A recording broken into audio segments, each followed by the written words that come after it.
Hi, this is Darren from Primal, bringing you another Wise Wednesday. So the series we're doing at the minute is a four-part series on how to make a plan and stick to it. You know, the situation, I know what I'm supposed to be doing, I just can't stick to the plan. So how do we actually stick to that plan? So in the first part, we talked about setting your goal, knowing why you want to achieve your goal, and then having a proper plan in place to do that. The most specific thing was to actually, once you've got your goal, let's say I want to lose 10% body fat, is rather than just writing that down, is to visualize, write the goal down as if you've already done it so that you can visualize your life having achieved that goal. So for example, rather than just writing down 10% body fat, how would you feel when you've achieved that goal? How will your energy levels be? What will your life be like? How will it be improved? As much detail as you can. A good example, if you had a financial goal, if I wanted to be a millionaire, you wouldn't just say, consider that goal as a 1 and 6 zeros. You'd think about it in terms of what kind of life you would have, what car you could buy, how you could improve your family life, what good you could do in the world, etc., etc. They're all very tangible, visual, very strong sort of images that come to mind when you think about achieving that goal. And it's a much stronger goal than just writing down 1 million. Okay, so that was the first stage. Second part was to then break that goal down into bite-sized chunks. So don't look at it as the whole. I want to achieve 10% body fat.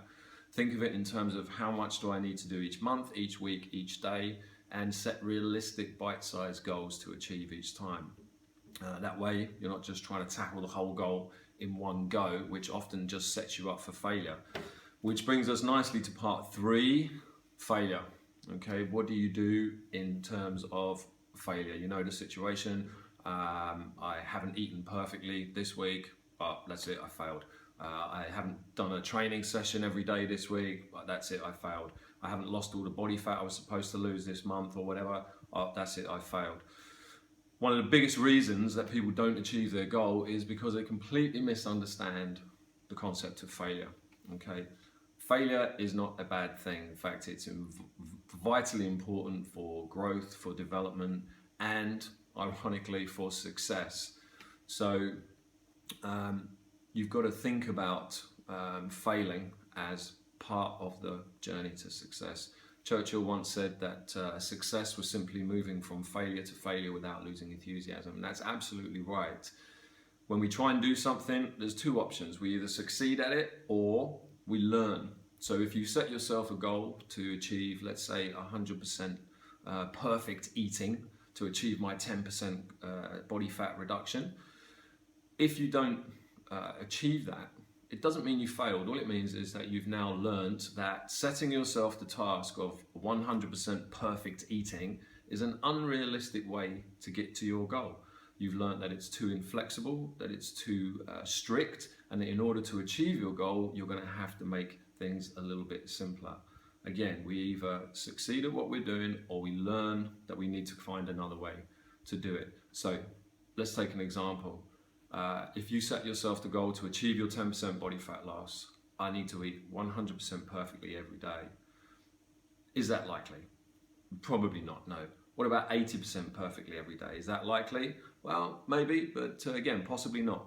What about 50 or 60% perfectly throughout the week? Could you achieve that? Okay, yes, that sounds more feasible. Is 50 or 60% perfect diet better than you're currently doing? Yes, it is, right?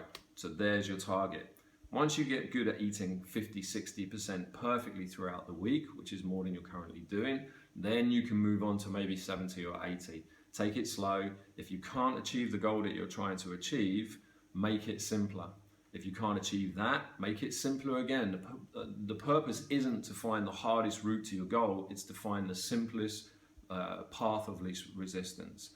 Thomas Edison took 14,000 attempts famously before he actually created a working light bulb. And when he was asked, how many times did you fail?